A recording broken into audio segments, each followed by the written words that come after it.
You walk into a bank and ask for a $50,000 loan. The banker doesn't open a vault, he doesn't count out cash, he doesn't even call another customer to borrow theirs. He just opens your account on his screen and types a number. And that $50,000, it didn't exist 3 seconds ago. He didn't move it from anywhere, he made it, right there, with a keyboard.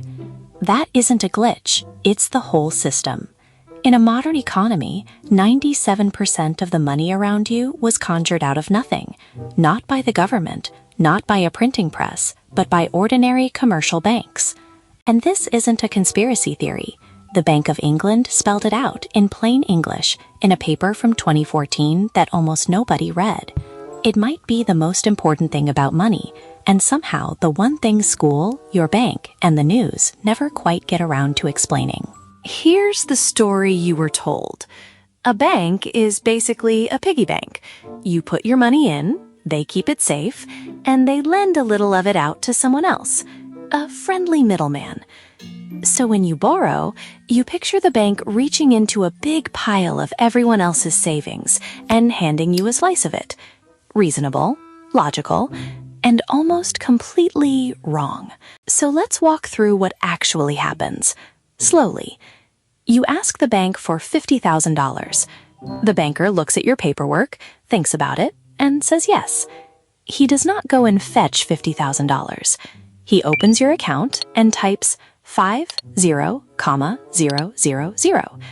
That's the entire act of lending, one keystroke. And here's the sleight of hand. No other account went down.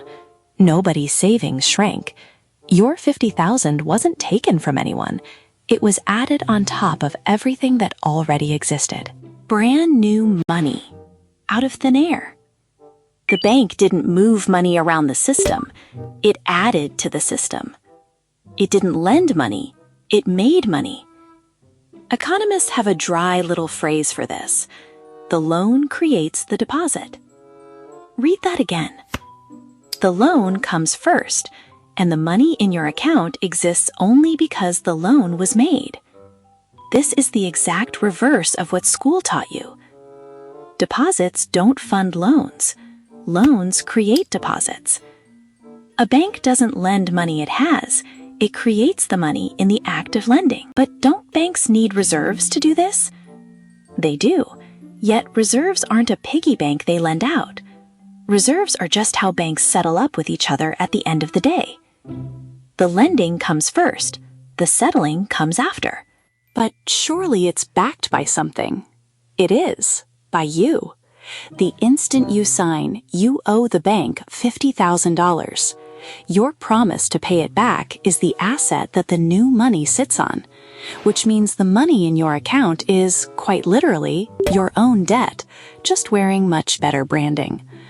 Two things blink into existence at the very same moment.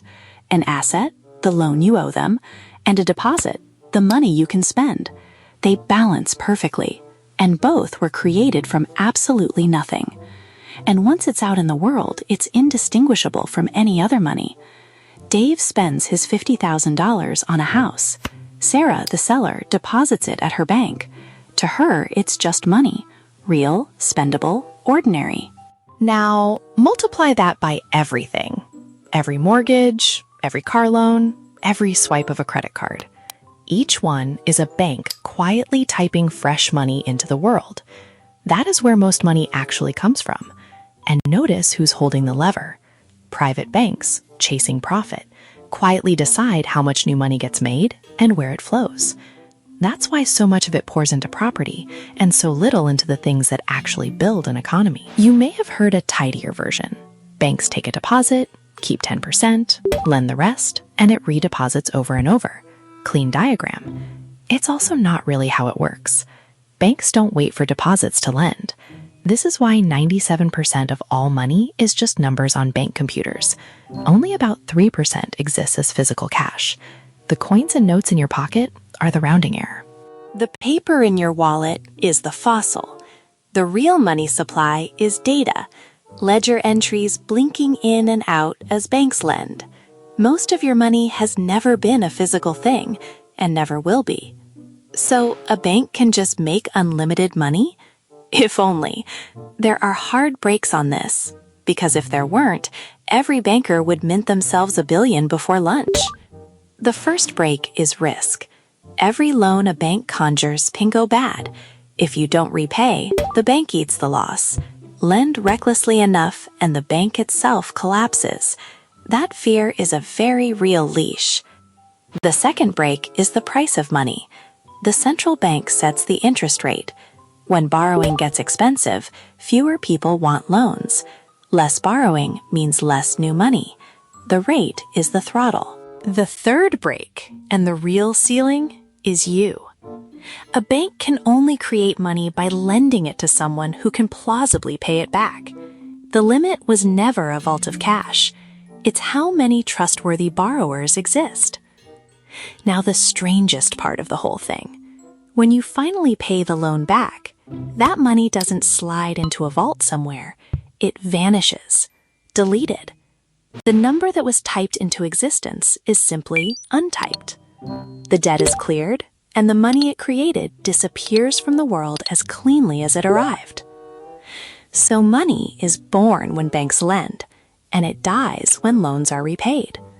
The whole supply breathes, swelling with every new loan, shrinking with every payment. It's less a pile of cash sitting in a vault than a tide that's forever rolling in and out, which leads somewhere unsettling. The economy needs people to keep borrowing, just to keep money in circulation. If everyone repaid their debts and nobody took new loans, the money supply would actually shrink. And under all of it sits one quiet truth. Every digital dollar is really just a promise. The bank's money isn't waiting in a drawer. It's locked up in long loans it can't call back overnight. What it owes you, it can't actually produce all at once. The rest is pure confidence, a tower of IOUs that stands only because we all believe in it. The whole machine rests on a single assumption, that we never all ask for our money on the same day. The bank is counting on it. The system is designed around it. Because if we did all show up at once, the money simply isn't there. It never was. Only a fraction was ever held as real cash. The rest only ever existed as confidence. That's a bank run. The instant enough people stop believing, the trick reverses on itself. The money that was typed into the world gets erased by panic faster than it was ever created. And a bank that looked perfectly fine on Monday is gone by Friday. And this isn't a thought experiment. In 2008, too many of those conjured loans went bad at the same time. The tower wobbled, and governments scrambled to pour in trust before the whole thing came down. It's also why your deposits are insured. Not because the cash is sitting there waiting for you, it isn't, but to make sure you never feel the need to go and ask for it. The guarantee exists to protect the one thing the system actually runs on: belief. So money isn't a thing your bank guards in a vault. It's a promise it types into being the very instant you borrow, and erases the instant you repay. The vault was always mostly empty. Remember that $50,000 for your house? It was conjured out of nothing the second you signed the paperwork. You didn't just borrow the money, you helped create it. That's how money really gets made. Once you see it, you can't unsee it. Every loan, every mortgage, every headline about the money supply looks a little different now. Subscribe, and we'll keep explaining the things the system would honestly rather you never thought to ask about.